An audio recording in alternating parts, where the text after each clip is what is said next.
don't know what you struggle with as a writer. I don't know what gets you most excited about creating, and I don't know what stops you from doing it. I don't know what you dream about when you picture your creative future. I don't know your goals. I don't know what you work desperately to achieve. But I do know one thing about you. You don't like to fail or fall behind. You don't enjoy admitting you're missing the mark. You know you should treat your mistakes as lessons, but you can't help but look at them as failures. I know this about you because I'm a writer just like you. And us writers have a lot more in common than you'd think.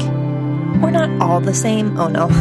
That's why it's so hard to give writing advice on the internet. What works best for one person may not work for another. The strategies I've implemented in my own creative process won't always improve yours.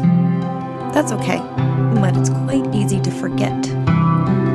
Nobody likes to fail. What's more, nobody likes to look at a blank page or a mess of words on a screen and decide whether or not to continue, all the while knowing it could all be for nothing. Is anything that takes effort ever worth nothing, though? I've come to believe every failure has a purpose. It doesn't matter if it's your fault or not.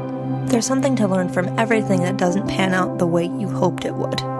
27% of the way to my goal, and the year is now over 33% completed. Am I as far behind as I could be? Of course not. But I'm still behind. I'm still sitting here staring directly into the face of failure. It is there, in the distance, watching me, scrutinizing my every move. It knows it could reach me if it wanted to. If it convinced me enough times that trying isn't worth it, that I'm far enough behind already, there's no way I'll catch up. There's no point. I am doomed. It's all a lie, of course. It's totally worth it. Worth trying, anyway. I'd be 1,000 times happier making it all the way to 99% completion on the last day of the year than I would be stopping at 27. I'm not stopping, by the way.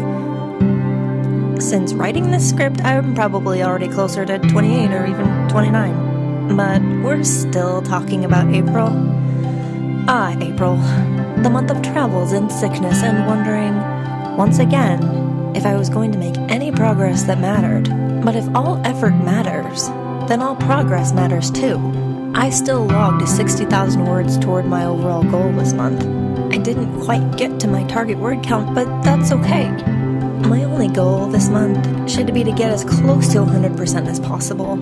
It's not the time for making up for lost words. I wrote over 100,000 words in March, but if I do that again, I'm pretty sure I might actually die. Or burn out, for real, at the very least. Can I be honest with you, dear viewers? I am terrified. I am terrified that I can't do this. I've been terrified since day one, January 1st, when I made the announcement and people didn't start looking at me like I was crazy. I'm afraid that I can't do it, but I'm also afraid that I'm going to completely lose interest in writing in the process. But do you want to know what the scariest part is? What terrifies me most is that at some point this year, I'm going to write something really good. Something better than I've yet to write, like ever. And committing to this challenge will have paid off before it even ends. I don't want success to kill my motivation. Does that make sense? It's not exactly a problem I need to be worrying about right now, since, 27% and all that. But I just can't help asking myself, what if you do this? What if you actually hit 1 million words and people ask you to talk about how the hell you did that? How the hell did you even do that? Are you an alien? And you'll have to come up with something that sounds intelligent and well thought out and all that. But really your only answer is that you just love to write and never want to stop? I don't know what's going to happen in May.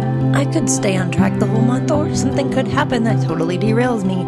Again, whatever does happen, I've already decided that I'm not going to let the possibility of failure hold me back. Failure is a bully and needs to be taught a lesson. They do say success is the best revenge. I like the sound of that.